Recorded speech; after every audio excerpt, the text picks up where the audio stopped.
All right, so we are still here, and it still doesn't start. I don't know if this is going to be my last video or not, but yeah, from a morale standpoint, really over this thing, especially since it's been, everything's been checked, everything on paper is good, and theoretically speaking, this should be starting and running, but it's not for whatever reason, and I can't figure out why. So I've tested a lot of stuff on this thing. I've tested almost everything. I've tested everything to the point where, after asking a group in the RB owners discussion, some of you guys that may be following or watching know that Facebook group, RB owners discussion, you can go see the post. It's got a shit ton of comments. Out of almost 200 comments of people going and taking a look at stuff, I only managed to find 10 things that I considered checking. Not things that I can weed out, but things that I considered checking. Which just goes to show that I've pretty much checked everything out here. So when it comes to the engine, let's start at the basics. Fuel, spark, and compression. All right, let's talk about fuel. Fuel. Here's how I know that it has fuel. Fuel pump primes healthy. 40 psi on the regulator, 40 psi when cranking, stays there. That's what it's supposed to do. No kinks, no leaks, no nothing on the lines all the way back. New gas, not old gas, so it's not like my last problem where I had bad gas in the car and that prevented it from starting. So that's all of that. Can confirm fuel getting up to the filter because I visually saw it coming out of there. That's a new filter, it's not clogged. Can confirm fuel getting to this line. Then, just for shits and giggles, pulled the rail out. Tried to do it where I can crank the car and see the injectors firing, but fuel pressure with the injectors not seated caused one injector to pop out every time in the priming cycle, so I never got to the point where I could crank it, but it confirms fuel gets to the rail. Next thing, injectors. Is it getting between here and the cylinder? Well, test every injector through the ECU. Every injector clicks when it's supposed to, or when you test it. All injectors are configured to the right order. So injector 1 in the ECU activates injector 1, injector 2 activates injector 2, so on all the way through 6. So I know that the wiring is not messed up. Every injector is wired up correctly, and commanded on will activate and click, and we are good to go. Another thing related to fuel, spark plugs. When I was running the base map, I fouled my spark plugs. That pretty much guarantees that fuel has gotten into the cylinder and the injectors are firing. Now that I got a new base map and timing is synced, that won't be the case anymore, but that's what eliminates fuel. Last thing, just for shits and giggles, car spit out flames. If it's spitting out flames, that confirms spark fuel and compression. But I'm trying not to focus on that for now, because everybody's going to be like, did you check this, and this? And I'm going to say that I have. So that takes care of fuel. Then we move on to spark. Spark, very easy to check. Pop a coil out, ground the coil, crank the car, see if it sparks. Spark has been visibly confirmed from the coils. There's no way to individually test with the Link ECU, or maybe I just don't know how to do it. If the wiring is good, you would have to do continuity between this coil and the pin that represents, coil pack number 1, which is something that I am going to be trying to do today. But for the most part, took a coil out, grounded it there, cranked the car, saw a spark, have visual confirmation of it. I even have a screenshot that I'll put right here. So there's that. Spark and fuel have been confirmed. Another thing, shoots flames out the exhaust or out the downpipe. You can't have combustion, aka flames, without fuel and spark. So that confirms fuel and spark. I'll even play that clip right there. Anyways, so fuel and spark have been visually confirmed across the board. Compression, I am going to do a compression test, but I'm saving that for last. That's the last thing I want to check, because if it is compression, then, well, that's just going to be a sad story. But the arguments against compression is spitting flames out the downpipe. Everything is torqued down to spec. I was very careful about how I reassembled the head on the block. There was no damage to the cylinders, cylinder walls, pistons, anything like that would cause a compression leak. New head gasket, new ARP studs, torqued down to ARP specifics. Compression should be out of the question. And before I took it apart, I had the importers do the compression test, 160 across the board. I was cool with that. So I'm saving that one for last. Some people can argue, some people can't. Some people will say test it anyway just to make you feel better. And I tell them I'm gonna wait until that's the last option. So there's that. So fuel spark and compression are out of the question. So if it has all those things, then your next thing would be timing, right? Okay, cool. Maybe it's not timed right. Maybe ECU is telling it not to fire when it's supposed to fire, blah, blah, blah. Well, I'm gonna nip that in the bud too, because ECU is working as it should. All sensors are reading out as they should, with the exception of my IAT sensor. This, when testing the harness so far, is a ongoing thing with wiring specialties that I have. This IAT sensor was getting 12 volts from the battery and ground on one cable. So my IAT sensor was not reading correctly. That wouldn't prevent no start, but it's a problem nonetheless. When I had unplugged it, saw no change. When I connected these two wires together, this loom started getting hot. Never supposed to happen. IAT sensor is supposed to get 5 volts from the ECU and 5 volts back into the ECU. I have since contacted them on that, and there's some stuff, pictures and stuff that I'm gonna send them today in relation to that. So that's unrelated, but does beg the question that maybe the harness could be, not working correctly. Well, so far everything else reads correctly.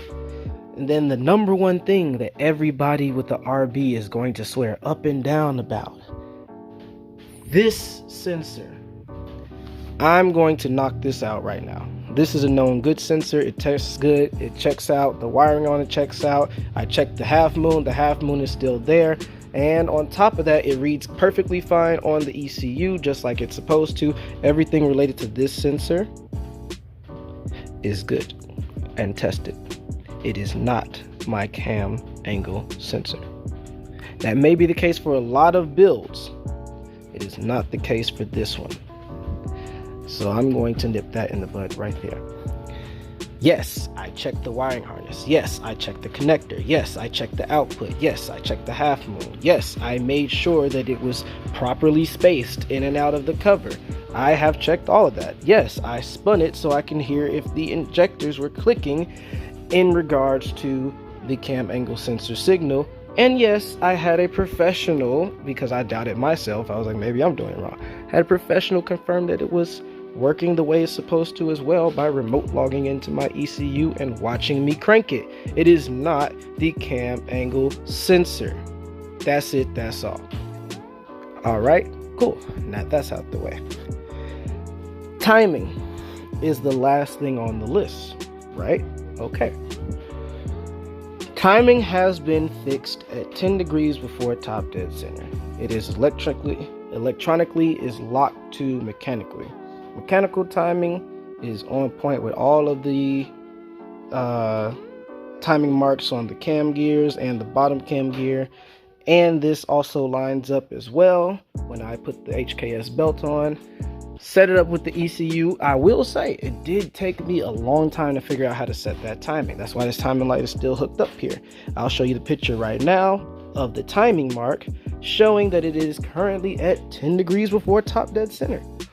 So timing should be in sync, and it is, showing that it's firing when it's supposed to. So that should be that.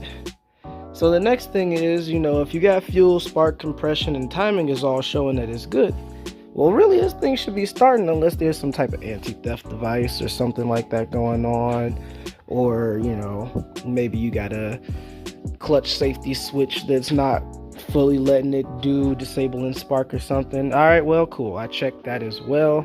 My clutch safety switch is currently bypassed because I have to replace it. So that is a jumper wire. There's no input there. It is going to be working all the time. And there is no anti-theft that is currently being triggered because I don't really think that this car came with one when I got it, at least.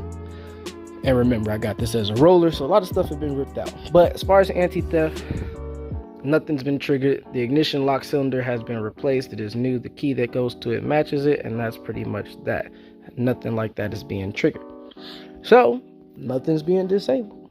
So why won't this start? I don't know. It beats me at this point. So that's pretty much my rant so far. I got some things to check. I don't hear any leaks or vacuum leaks or anything like that that would cause it to start. The base map is good. I had two professionals that work on Skylines and GTRs in Australia remote tune my stuff. The first person gave me the remote map. The second person, he came in, looked at the map and said that it was fine. And both of which are still currently trying to figure out how or what it is that's causing my car not to start. And if two professionals can't figure it out, how do you expect me to figure it out? Shit, I'm an idiot. But that's that. And that is the only reason why this car is not on the road right now, because this thing should have been started and running on paper months ago. During that time span, I would have bought my drive shaft and we would have did first drive. But that's not the case because I got to deal with it. So what I got today on my list, like I said, I'm going to be checking continuity between the plugs, make sure that they're matching up with the wiring that they're supposed to. But kind of just getting out the way with there's some fuel stuff that I got on here that I don't need to check because I know that it's getting in there. So I'm gonna be checking to see if there's any link ECU updates. If there is any, I might play with the timing a little bit to flip it 180 degrees. I might be on the right timing, just the wrong stroke. It's possible. So I'm gonna check that. I got the stuff for the IAT sensor with wiring specialties. And let's see, check if tap dead center on exhaust stroke. That's the same thing. 360 degree timing. Nah, that's the same thing. Then the last thing is somebody said that their car wouldn't start off of the iridium spark plugs, so they got some NGK ones. That might be the last thing that I do. And checking the crank speed, seeing if it's cranking high. It's supposed to be at 150 to 200 RPM. And yeah, pretty much that. And I still got to replace the contact springs because those things don't want to sit in. So that's why cylinder 3, I think. Yeah, that's why cylinder 3 is currently unplugged, because when I was swapping them out to clean the plugs off, cylinder 3 contact spring decided to run away from me. So that cylinder is currently disabled. Still shouldn't stop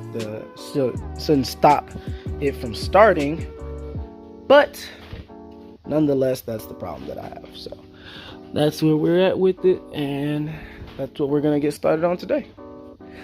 And I will update if anything else happens, or this will be my for sale post. I went ahead and took it a step further. I pulled my CAS out. This is my cam angle sensor, and this is how you know it's good now. Because, all right, look. Like I said, all the electrical connections, connector, the pin, the readings out, that all came fine. So we're not looking at that. We're looking at the visual aspect of it now. And here we go. Okay, visually, no corrosion, nothing like that on the connector. Same thing for that end, perfectly good. All right, no cracks, no breaks, no nothing like that on here. Okay, good. What about the casing? No cracks, no breaks, nothing like that on the casing. Fantastic. I haven't taken these screws out. I'm scared to, so I won't be taking those screws out to remove this casing. Everything in there is factory. Half moons, that's the important thing. You got 2 half moons on the Neo because the Neo is fork style. S1 and S2 RB engines are gonna have just 1 half moon, but this one has the fork style. And these half moons are pretty much fine. I don't see too much of anything on there. I mean, I was gonna say there's a little bit of wear, but I honestly don't see that much wear on there anyway. So, cam angle sensor, again, is good. Now the other side of it, You got to check the half moons, or not. I don't know what they're called on the cam side, but go in there and you check to make sure that that thing is still there. And yeah, it's a little dirty. It's a little dirty and grimy, but it's intact. That's the thing that connects to your fork. So if that's broken off on the cam end, then that'll also contribute to the problem. Mine does not. Mine is still there. It has a little wear and it doesn't look the best, but it's still there and still functioning. So there's another thing. My cam angle sensor is not the problem. Went ahead and sent the pictures off to Wiring Specialties about the IAT sensor. They were saying they probably just sent me the wrong connector here. Since it's only got the 2 connectors, they said they make multiple versions of those and they might have sent me the wrong one. So I sent them pictures of that one. One thing that I can say, it does have like 6 wires going in on the back and only 2 coming out the front. So that's one thing that may be the cause of it. But that's a separate concern. The only 2 things that I have left with testing this thing out that I haven't tried yet is the new spark plugs, which I'm gonna get tomorrow instead of getting the iridiums that I have in here, and the same ones that came in the car. I don't know where I put them, but the same spark plugs that came, oh, here they are. Same spark plugs that came in the Neo when I got it imported. These straight from Japan. JDM. But yeah, these ones, the iridium ones, I just got newer versions of this plug that are currently sitting in there.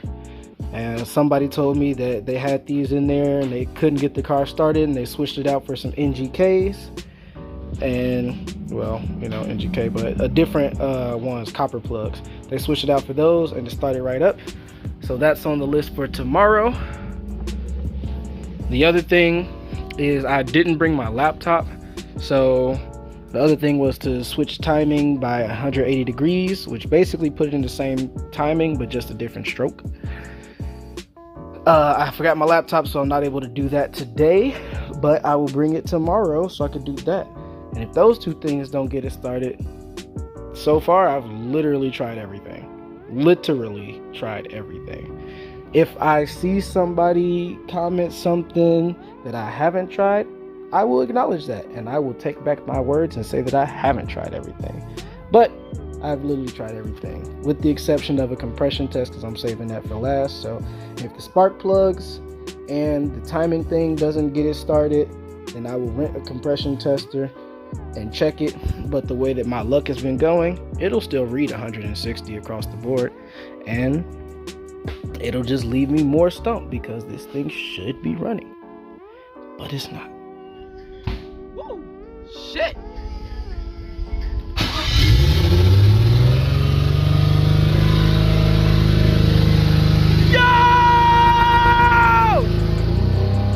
Big turn of events, as you guys just saw, I was able to actually get this thing started,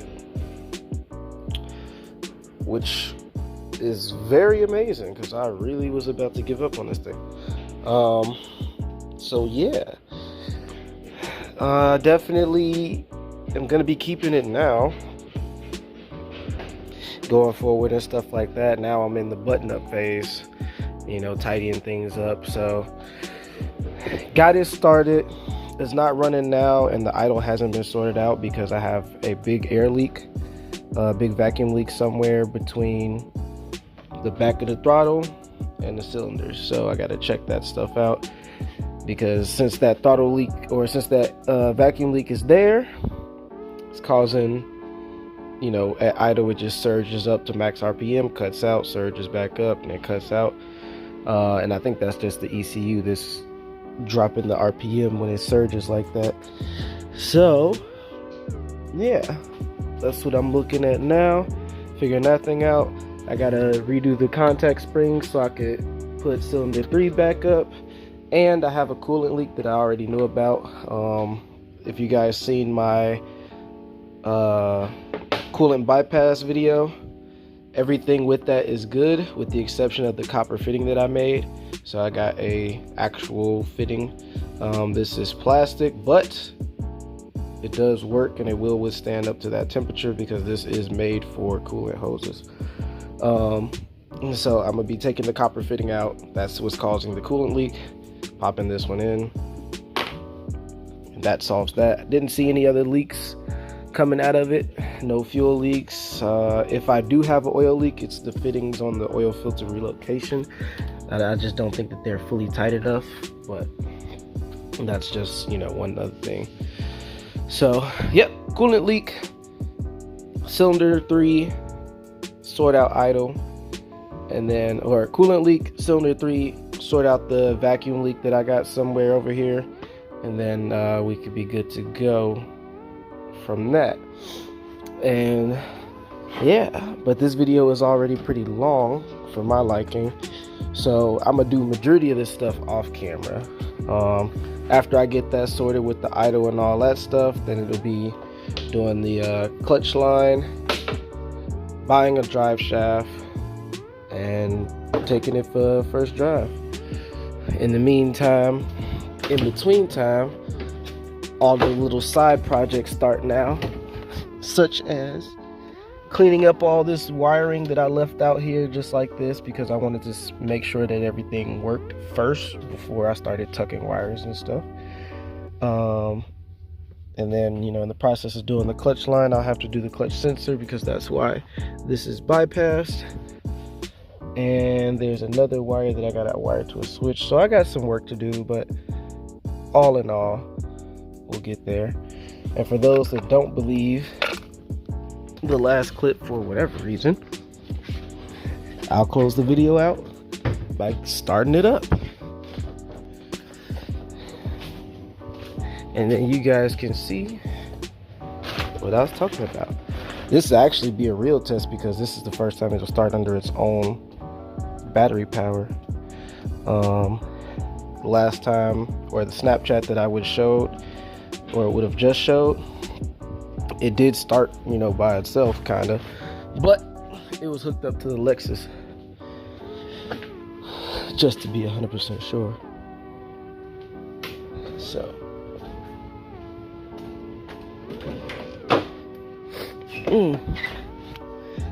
take that key in the ignition,